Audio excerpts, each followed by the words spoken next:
Assalomu alaykum hammaga. Bugun biz 19-variantni 42-savolini ko'rib chiqamiz. Savol masala penetratlikka doir. Ko'pchilik mendan shu penetratlikka tushmaganligini va video tushuntirib berishni iltimos qilganligi uchun shu videoni yozaman. Xo'p, 42-masala.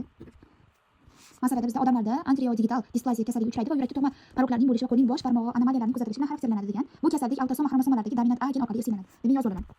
Qisqartirib yozib ketaman chunki videoni hajmi katta bo'lib ketmasligi uchun. Keyingi aytgan anonxiya kasalligi tirnoqlarning rivojlanmay qolishi bilan xarakterlanadi va u boshqa autosom va xromosomalarda dominant B gen yordamida ifodalanadi degan.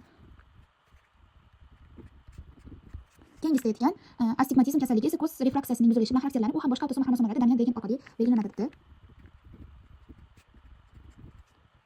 Xo'p, masala shartida aytgan nazariy jihatdan atriodigital displaziya 40%, anonxiya 100%, astigmatizm esa 60% penetrantlikka ega degan. Penetrantlik gen ta'sirining fenotipik yuzaga chiqishning miqdoriga ko'rsatkichi degan. Demak bizda mana shu uchala genlarimizda penetrantlik bor ekan. Penetrantlikning ma'nosi, ya'ni masalan, aytyapti shu birinchi qancha foiz ekan? Atriodigital displaziya 40% penetrantlikka ega degan. Demak, 40% orqali A dominant genni ifodalay oladi. Qolgan 60% esa uni resessiv qilib ketadi. Masalan, masala shartida birorta katta genotipli organizm turgan bo'lsa ham, faqatgina uni kattasini 40% katta dominant A ni ifodalaydi, qolgan 60% resessiv A ga qo'shilib ketadi. Endi yozib olamiz.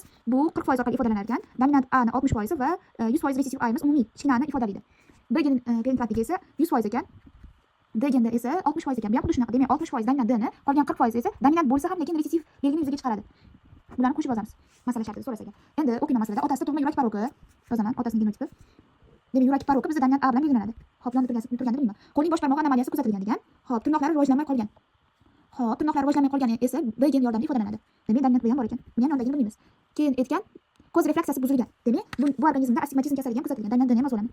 Va davomida aytgan onasining ajdodlarida ushbu kasallik kuzatilmagan. Demak, masalan, mana shu uchala dominant belgini otasidan olgan bo'lsa, qolgan resessiv belgilar, ya'ni bu kasallikni kuzatilmagan kasalliklar belgisini onasidan olgan bo'ladi. Yoniga resessiv belgilarni qo'yib olaman. Xo'p, mana otasining genotipi tayyor. Endi onasining genotipini yozib olamiz. Aytgan bizda onasining ajdodlarida ushbu kasallik kuzatilmagan edi. O'zi esa bu kasalliklar bilan kasallangan. Mana yozib oldim. O'zi bu kasallik bilan kasallangan. Ayol degan, bu ayol kishi ekan. Tug'ma yurak paroki, qo'lning bosh barmog'i anomaliyasi kuzatilmagan degan. Demak, A geni bo'yicha sog'. Tirnoqlari rivojlanmay qolgan. Dominant B bo'ladi va davomida aytgan ko'z refraksiyasi buzilgan. Demak, astigmatizm kasalligi mavjud bu organizmda. Onasining tirnoqlari normal rivojlangan. Onasining tirnoqlari normal rivojlangan bo'lsa, B genimiz yonida resessiv turadi. Onasida demak sog' bo'lgan ekan bu belgisi. Endi ko'z refraksiyasi buzilmagan onasida. Demak, bu resessiv belgi bo'lar ekan. Mana masala shartida berilgan fikrlar yordamida ota-ona genotipini yozib oldik. Endi xo'p, bu masalani penni chizib ham yoki oddiy nima deydi, kasallik ko'rish, aynan qanaqa usul bilmayman nomini, lekin kasallik ko'rish topib ketsa ham bo'ladi. Yozib olamiz. Men alohida xaritasini chashtirib o'rgataman. Ko'rinyaptimi? Xo'p, bundan ikkita organizm chiqadi.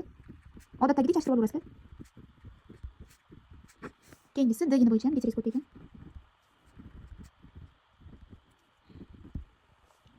Shtativim yo'q, o'shaning uchun kameraga videoni anaqasiga e'tibor beringlar. Xo'p, A shartida bizda ushbu oilada atriodigital displaziya, anonxiya va astigmatizm kasalliklari bilan kasallangan farzandlar tug'ilishi ehtimolini aniqlaydi. Demak, uchala belgilarimiz bo'yicha kasal ekan. Katta B, katta D. Mana shunaqa organizm nechta chiqishini topib olamiz. Demak, birinchi A genlarimiz bo'yicha dominant A bo'lgan belgi avloddan 1/2 qismini tashkil qiladi. Ya'ni o'zi ikkita organizm chiqadi, uning bir qismi dominant genga ega. Hozir gen bo'yicha hisobga keltiramiz. Ya'ni mana shu dominant yoki resessiv belgilar bo'lsa olib keturasizlar. Keyingisi aytgan B geni dominant bo'lgan organizmlarimiz bizda 3 ta. Demak, 3/4 ko'paytiramiz. Endi D geniga o'tamiz. D geni bo'yicha dominant bo'lganimizda bizda bitta.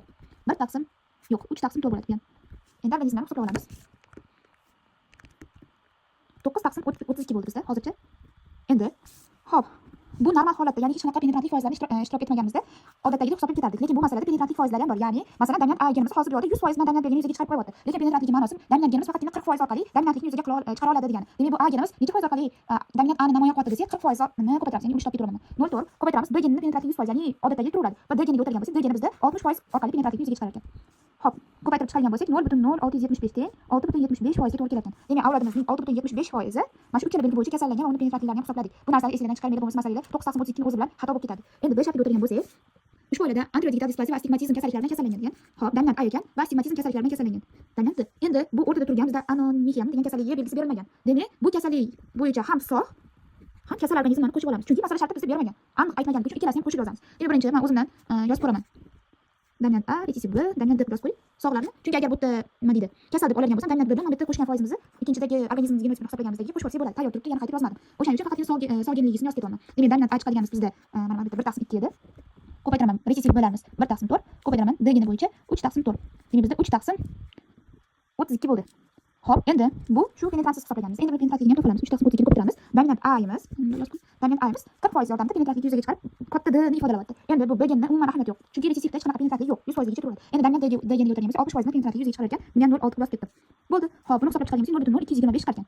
Endi men masala shartida aytib ketdim, bu yerda B geni bo'yicha hech narsa berilmagan deganim uchun ham sog' ham kasalini topamiz dedi. Men hozir bo'yicha sog'ligi bo'yicha topdim 0.0225 ga. Agar B genini ham kasal qilib oladigan bo'lsak 0.0675 chiqardi. Buni qo'shib oladigan bo'lsak, bizda 0.009 yo'q 0,09 chiqar ekan. Bu demak 9% ga teng bo'ladi. Xo'p, B shartining javobi 9%. Endi C shartini ko'radigan bo'lsak, bizda ushbu oilada antidigital displaziya degan dominant gamma zikr genotipli. Demak, kattalarimiz dominant gamma zikr holatda ekan. Yozib oldim. Keyin davom etgan anonixiya kasalligi bilan kasallangan. Demak, dominant B bo'lishi kerak ekan va davomida aytgan, ammo astigmatizm bo'yicha sog'lom farzandlarning tug'ilish ehtimolini aniqlang. Ammo astigmatizm bo'yicha sog'lom degan astigmatizmimiz demak recessiv D holatda bo'lgan ekan. Endi men chachtirganimga qarayman, bizda o'zi dominant A genotipli, ya'ni gamma zikr holatdagisi yo'q. Demak, bunaqa organizm bu avlodda chiqmaydi. O'shaning uchun 1% 0% bo'ladi. Masalamiz shartlari va bandlari shunaqa. Demak, birinchi savolimizning javobi 6,775, 6,75, keyingisi 9% va keyingisi 0% ga to'g'ri kelar ekan.